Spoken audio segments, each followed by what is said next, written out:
Kasus kekerasan seksual Kekerasan di kampus. seksual. Maraknya kasus kekerasan seksual. Dugaan Pelecehan seksual di kampus.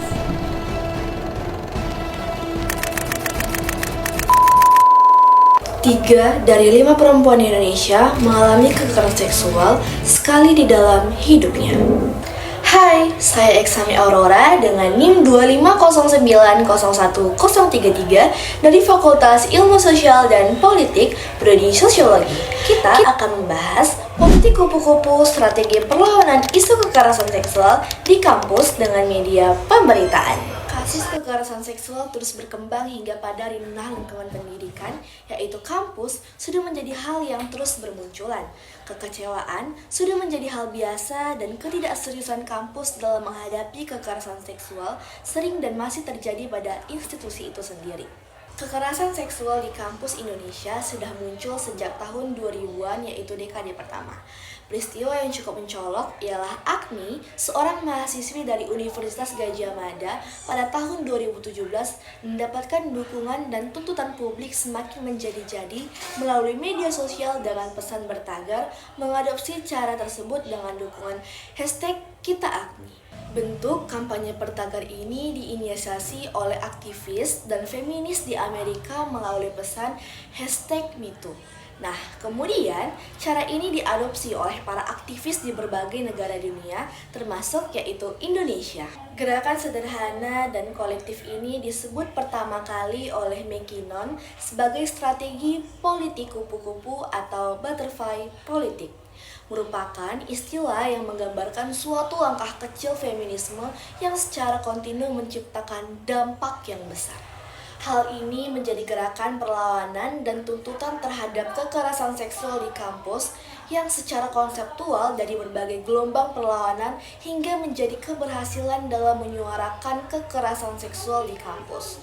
Strategi politik kupu-kupu ini mengalami keberhasilan di Indonesia dengan diterbitkannya Permendikbud PPKS nomor 30 tahun 2021 yang secara khusus mengatur pencegahan dan penanganan kekerasan seksual di kampus. Namun, hal ini tidak berjalan dengan mulus. Banyak upaya yang dilakukan agar setiap kasus ditanggapi dengan baik di institusi itu sendiri. Penanganan kampus atas kekerasan seksual bisa kita lihat dari laporan serta pemberitaan yang tersebar melalui media daring. Data yang tersebar acak dapat menggambarkan bahwa pedoman penanganan oleh kampus yang tidak tegas dan masih terulang-ulang. Hal ini berawal dari beberapa kasus yang terus dibiarkan mulai dari tahun 2015. Mahasiswi UGM menjadi korban kekerasan seksual yang dilakukan oleh dosen. Dan kejadian ini berulang lagi pada tahun 2018 dan korbannya adalah seorang staf di UGM. Hal ini terus saja dibiarkan bertahun-tahun sehingga dapat dikatakan sebagai normalisasi kekerasan di lingkungan kampus sendiri.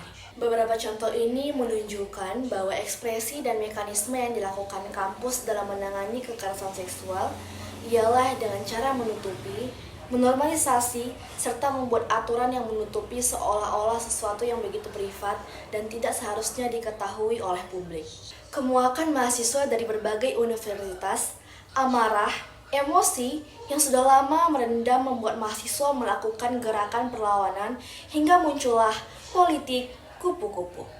Merupakan strategi gelombang perlawanan yang diwakili oleh berbagai lintas pergerakan mahasiswa yang berkolaborasi untuk menuntut keadilan pada korban kekerasan seksual. Dengan memanfaatkan arus utama yaitu media sosial sebagai tempat bersuara yang terinspirasi dari MeToo, hal ini menjadi perlawanan berkelanjutan, terhitung sejak kampanye tagar KitaAgni dan nama baik kampus dan kasus kekerasan seksual yang terjadi mulai dari Universitas Gadjah Mada, Undip, UIN, Unsri, dan berbagai kampus yang ada di Indonesia. Hal ini menjadi pencapaian berkelanjutan dari dorongan publik yang begitu kuat turut mempengaruhi berbagai kebijakan, mulai dari SK Dirjen Perdiskemenak tahun 2019, Permendikbudristek nomor 30 tahun 2021 yang kemudian diturunkan menjadi SOP pada setiap kampus yang ada di Indonesia.